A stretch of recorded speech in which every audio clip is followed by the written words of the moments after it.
Imbag nga hello, kanya tayo amin.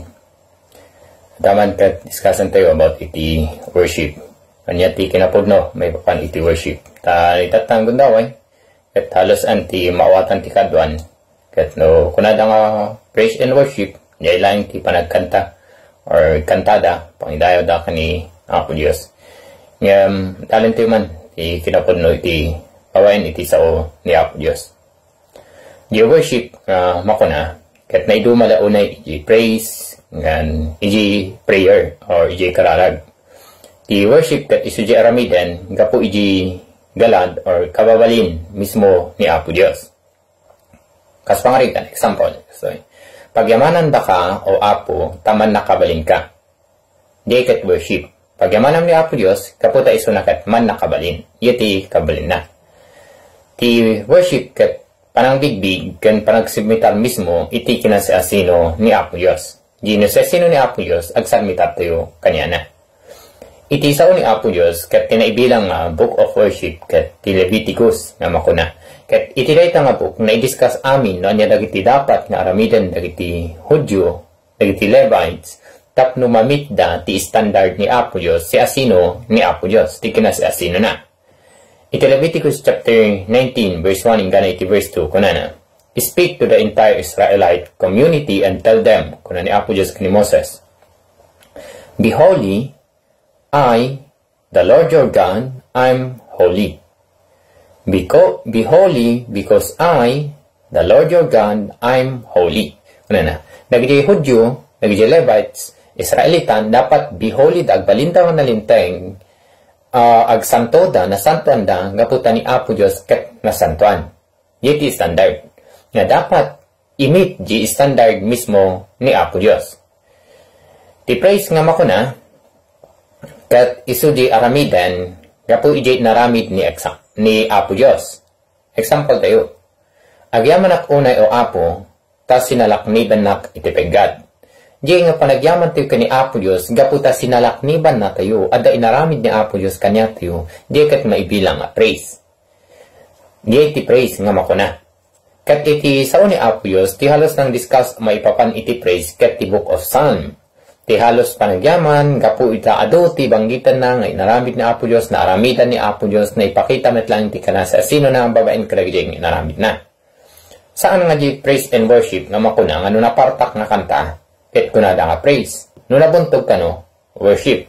No fast beat, praise. Ngam no slow beat, worship. Saan? No di kat ma-identify dapat, mabayan iti sao ni Apo Dios, no anya talaga di worship, mabayan iti Leviticus. No, anya di ay, and then the book of Psalm. Ti prayer met nga makuna, di kararag, kat kastoy. O Apo, salakniban nak iti daytoy dakas apanawen. Kasi agpasalaknib tayo di kat prayer.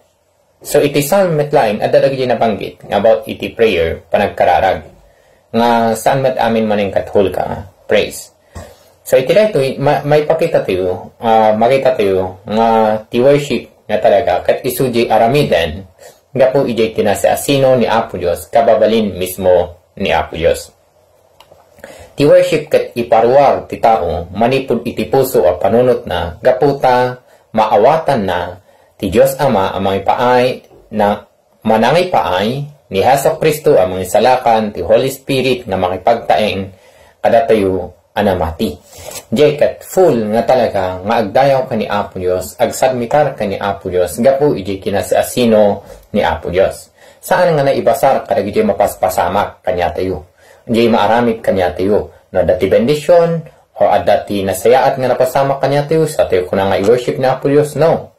Nasayaat man wano saan, ti saan din tayo, i-worship tayo lata ni Apo Dios. Kas ka ni David, nag-suffer ni David, iti 2 Samuel chapter 7, verse 18, hingga na 22, nag-suffer iso na, ngayon i-worship na lata ni Apo Dios. Kasi iti worship, saan nga naibasar, iti mismo paspasamak kanya tayo, kasi naibasar pondasyon, iti kinasiasino ni Apo Dios.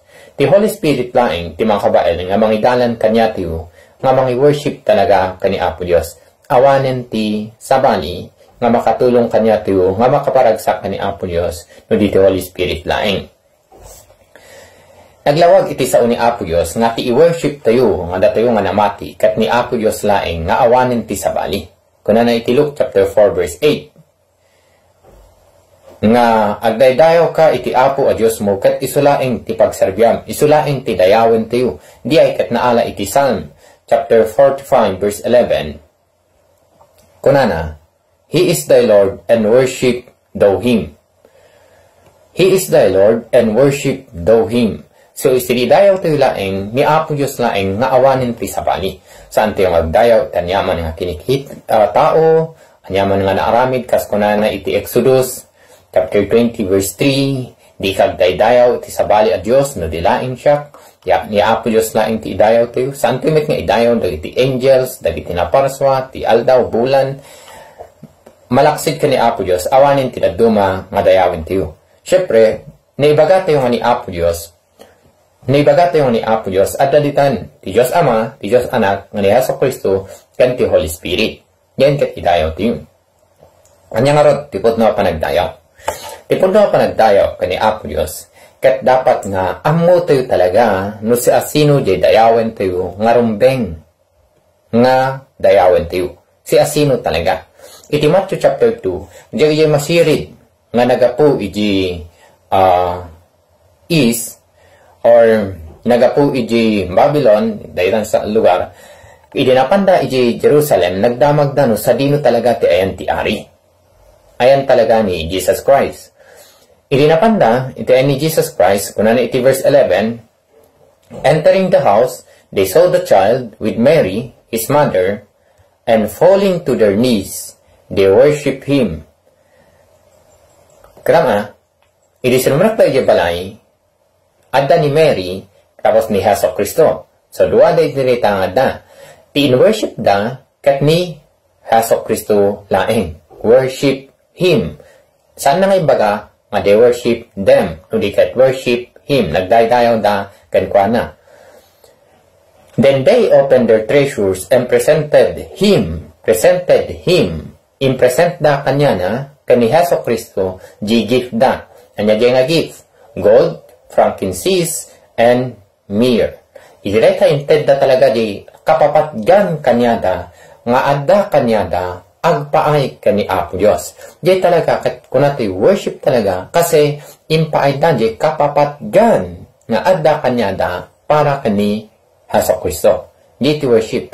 Amoda, no sa asino ni Hesus Kristo, nga iso ti Mesaya, mga salakan. Dapat amutimit ni Apo Diyos, nga isuti man nakabalin amin awan rubina awan patinggana ijay ko nga nagbasang iti may panagdayaw tayo kani Apo Diyos nga saan nga no nasaya ati sa atin tayo or no mayat tinapasama kanya tayo sa tayo worship. No dekat dayawan tayo ni Apo Diyos nga po ijay kinasi asino na may kano tipod no a worship kat agdaydayaw kani Apo Diyos iti espiritu kan kinapod no iti John chapter 4 verse 24 kunana God is Spirit. Ni Apo Diyos kat Spirit.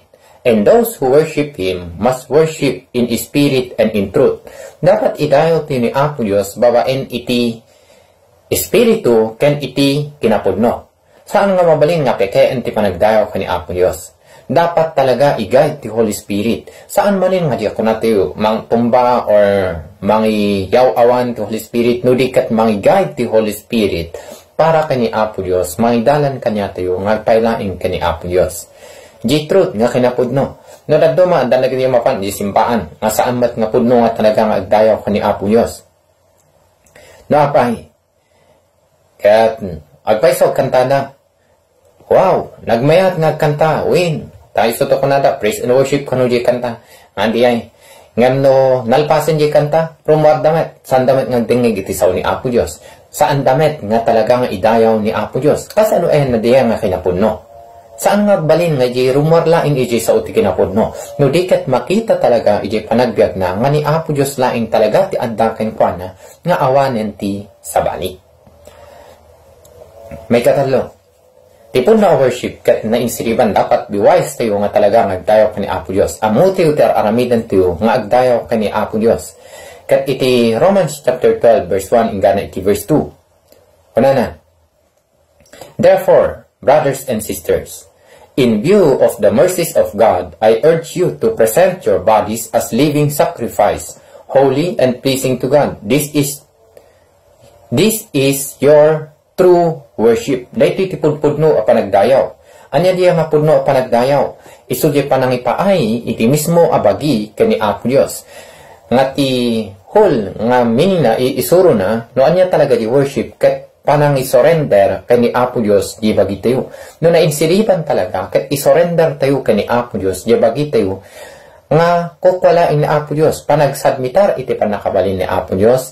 Panagsubmitar nga ni Apo Dios laeng ti trabaho para kanya tayo panagsubmitar gapo iti panakabalin ni Apo Dios. Jay ket panangitalek panangisurrender tayo ijay biyag tayo kani Apo Dios. Ti panagkanta may salaeng apaset iti panagworship. Paset laeng diay. Di managkanta. Saan nga isu ti worship or praise and worship? Paset laeng diay ti worship. Ya panagkararag, panagsuro, panag-offer, panagserbi, panag-praise kani Apo Dios dadong payong aramidan tayo makayayo kani Apo Dios. Nagijay ket paset laeng ti worship. Ngem ti kang runaan ijay ket mismo nga datayo di makayayo kani Apo Dios. Kasoy, adda gamin dagiti daduma nga kayat da nga awaten ni Apo Dios di aramiden da, di inaramid da ket panang praise da kano kani Apo Dios ngem isuda mismo saan da nga makayayo kani Apo Dios. Saan nga mabalin di ay nga dapat datayo ket napudno tayo. Datayo ti una nga makayayo kani Apo Dios. Iti verse 2 na ikiday nga Romans. Kunana, do not be conformed in this age, but be transformed by the renewing of your mind, so that you may discern what is the good and pleasing and perfect will of God.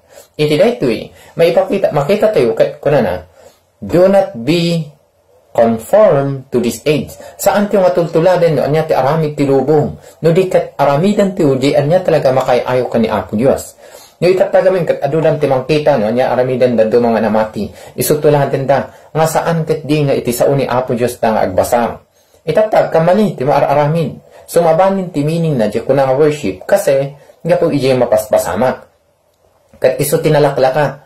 Ngam na kunat kay panagatal ti sao ni Apo Dios nagrigat. Kasano nga rod nga ma-discern to iti kinapudno sum saan tayo nga agtalinaed iti sao ni Apo Dios. Kasano nga maamuan tayo di good, pleasing ka ni Apo Dios, perfect will ni Apo Dios, no saan tayo nga basahin iti sao ni Apo Dios. So dapat panag-worship tayo, panagdayo ka ni Apo Dios, totally agsubmitar tayo ka ni Apo Dios laing. Amuan tayo iti suuro na, babaen iti sao na. Noan niya talaga ti dapat nga aramidan tayo nga makayayo ka ni Apo Dios. Itat na. Di problema, sanayan kadagit kadwan nga namati nga tikunada nga praise and worship ket diay ket panagkanta. No, that is very wrong. Saan nga diay ti meaning ti praise and worship? Ngaron, di worship ket paset na laing di panagkanta. No dagiti programa gamin tatang ket kunada nagkanta da ijay ket kunada nga praise and worship. No original na diay iti English ket kunada congregational song. Itatan nga baliwan ti meaning na diay kanu ket worship. Iti sao ni Apo Dios naglawag launay. Nga di kababalin ni Apo Dios isu pagbasaran tiyo nga i-worship iso na. Neither anyaman nga kasasaan ti itibiyag agsuro ka man, agkanta ka man, amangan ka man, nyaman nga aramidem aming di panagbiag tiyo dapat makayayo ka ni Apo Dios. Saan nga no adda ka lang di simbaan sa kunat yung makapag-praise and worship ka ni Apo Dios kasi may worship tayo ni Apo Dios everywhere. Taadda ni Apo Dios sa di naman alugan. At kunana iti chapter 11 iti Romans verse 33 ingkano iti 36 kat diyan ti pondasyon tayo nga si asino talaga ni Apo Dios nga i-worship tayo nga talaga.